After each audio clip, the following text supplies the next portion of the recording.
Good morning. We're starting out with cloudy skies, but overall it will be another warm and sunny weekend. But we do have some changes coming next week. More details on your forecast coming right up. Now on Good Morning Augusta, the latest on those concert plans for Lake Olmsted Stadium during Masters Week.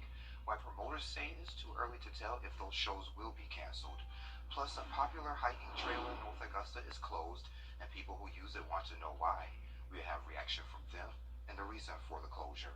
And later, more than 1 million people have left Ukraine since the conflict. Good morning, sunshine. Thank you for joining us. It's great to see you. I'm Sean Cabbage-Stock. Coverage you can count on begins with several Masters Week concerts planned for Augusta still up in the air today.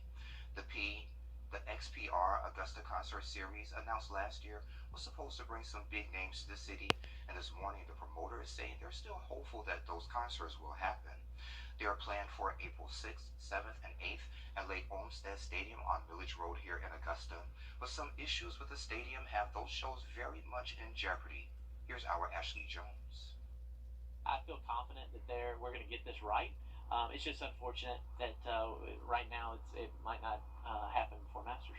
Augusta Commissioner Sean Frantum is reacting to the questions surrounding the XPR Augusta events planned for Masters Week at Lake Olmsted Stadium. Apparently there's some safety things that they want that are just not where they need to be for them to get everything to make the experience the way they want to make it. A spokesperson for the promoter C4 says issues with the ground at the stadium have paused all production for the shows.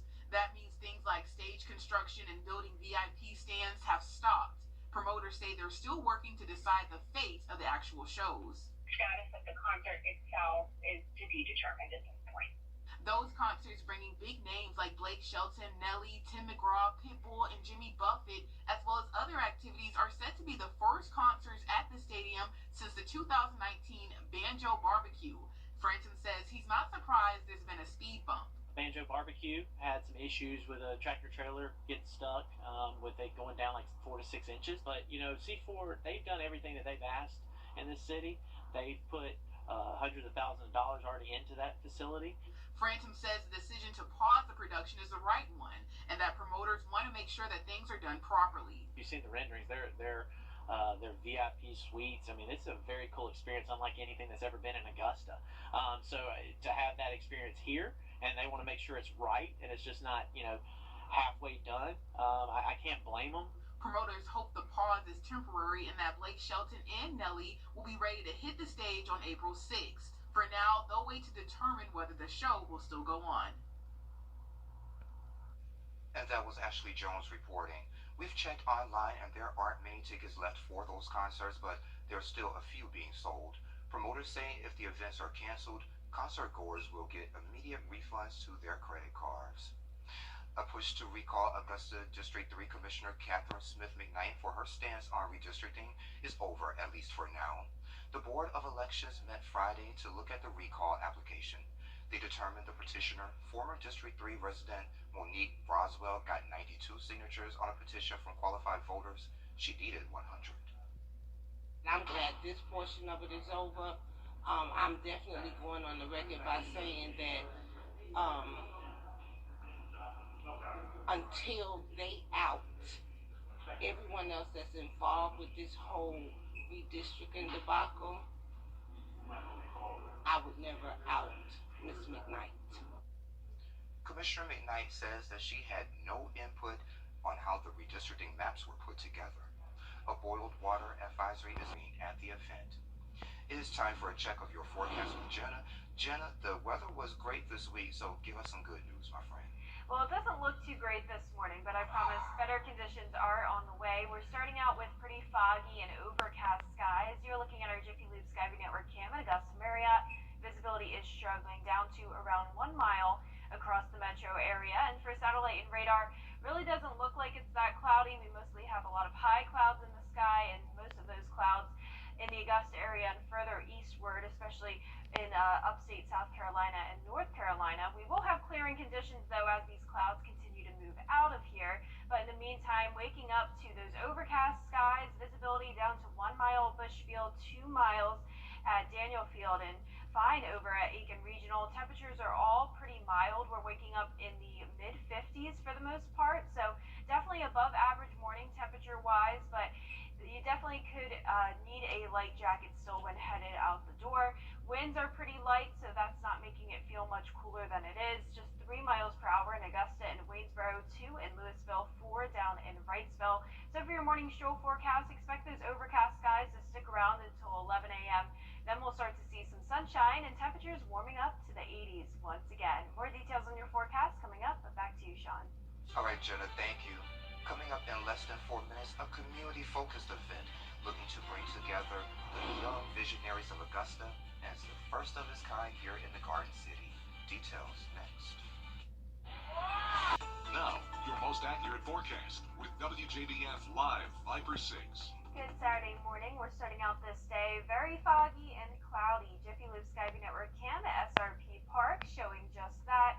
Overall, not the prettiest morning, but at least temperatures aren't too cold. We're actually waking up in the 50s for the most part. 53 in Augusta with just an east wind of 3 miles per hour. And visibility is down to around 1 mile across the CSRA. But it will be a very warm weekend. We will see that sun later on. But overall, it will be a pretty eventful week weather-wise. We will have some rain return into the forecast on Tuesday. Those showers will stick around through next weekend, and also that rain will bring a cool down, especially by next weekend. So here's a look at our satellite and radar right now this morning. Notice most of those clouds are actually starting to move to the east of our area, but we're just left with that fog, making it seem pretty cloudy outside across the area. But later on, we will start to see the sunshine as we go into the afternoon. But in the meantime, waking up to those overcast skies and foggy conditions. Temperatures mostly in the 50s, however, only 46 degrees up in McCormick, almost towards the 60s further south. We're at 57 in Swainsboro and Wrightsville. For your weekend forecast, though, we will warm up once again. 80 degrees as our high today, 86 for Sunday, so staying well above average for the next several days. But notice the rain goes up this week. 30% chance of showers for Tuesday. Wednesday and Thursday look to be our rainiest days. And with the rain and overcast skies, that naturally means temperatures will cool down. And actually, we'll be going from 88 on Monday to 68 on Wednesday. That's a 20-degree temperature drop. But believe it or not, 68 is right at our average. So we've been around 20 degrees above average for the last several days. But as we go into the week of March 11th through 15th, we will have much colder air from the north, finally making its way along the east coast. So this will be as we go into Friday through the beginning of next week, where we could see a bit of a cool down, but really just going back into those 60s. Now, in the meantime, for your weekend, waking up once again to those pretty cloudy and foggy conditions, but those skies will clear by the afternoon. It's possible we could see some light drizzle in our eastern counties, but for the most part, a sunny and warm day across the CSRA. And picture a repeat of that tomorrow, starting out cloudy and then clearing later on and warming up. But let's talk about our long-range futurecast. This is a look at Tuesday morning, and as we go into Tuesday evening, we could see some showers and storms across the CSRA. But as I mentioned, Wednesday and Thursday look to be our rainiest days as we do have a system move through. It does look like this model recently updated, but as you can see, Thursday still getting some of those showers and storms, mostly in our southern counties. And as we go into Friday, still dealing with a few of those leftover showers. Day planner today shows cloudy skies to start and warming up later on into the upper 70s to low 80s. Highs today going to be 80 degrees in Augusta, partly cloudy skies, and for tonight, similar to this morning in the mid-50s. And for your 10-day forecast, starting out the next few days dry with a lot of rain chances later on in the forecast. All right, sounds good. Thank you, Jenna. Today is the day that some people may be a little nervous about. We'll talk about it in less than 3 minutes.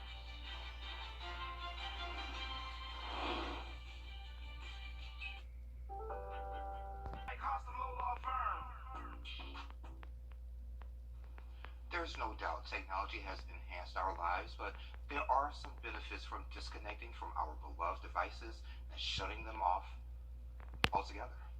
Today, you and your family can join other Americans pledging to take that break. Here's Morgan Norwood. The National Day of Unplugging is here, and Americans across the country are getting ready to put away all of their electronic devices, from phones and tablets to TVs and gaming systems. Kim Cavallo is the executive director of Unplug Collaborative, the organization leading the movement. It's It's really about connecting to things that matter beyond screens, which is human connection, which we haven't had enough of in the last couple of years, and connecting to yourself. National Day of Unplugging takes place from sundown Friday evening to sundown Saturday, but you can participate on a smaller scale too. Some people just take an hour, some people decide for the day that they're going to do tech-free meals. You could say across the board, there are other people doing this. It's not just us. Li Huo plans to unplug with her family. Sometimes I feel like 90% of my conversation with my kids is like, are you on the screen? Get off the screen. Get off the screen. Their tech-free 24 hours will include a hike with their dog, game night, and going out to dinner. This is so special that we get to go out to dinner together. This is a great time for us to sort of just chat and let's go around and tell a funny story that happened to each other. If you're stuck on what to do, Cavallo suggests spending time doing something that makes an impact. When you are spending time offline, you're thinking about all the other things that you should be doing, but if you're doing something that you feel is impactful to help someone else, that might be something. You can participate in Unplug for Cause. For every 30 minutes that you're unplugged, 3 pairs of socks will be donated to Knock Knock Give a Sock. If you want to get creative, try the Kindness Rocks project. You can paint rocks with positive messages, and you can hide them places so other people can discover them. Cavallo hopes National Day of Unplugging opens the door to new habits year-long. It's really just this day and time to kick off and renew your commitment to being healthier with technology. Morgan Norwood, ABC News, Los Angeles. Well, I didn't know about that, Sean, but yesterday I was actually off my phone. The majority of the day I was reading, I played disc golf, and then cooked dinner, so I sort of did it yesterday. Yeah, I don't think I can do this, especially in this business. If I go offline for a day, I feel like I miss something. Oh, yeah. See, yesterday was my day off. Oh, It okay. made more sense, but today it's definitely going to be hard to do that. Absolutely. Well, coming up on Good Morning Augusta, the president of Ukraine is denouncing NATO. We'll explain.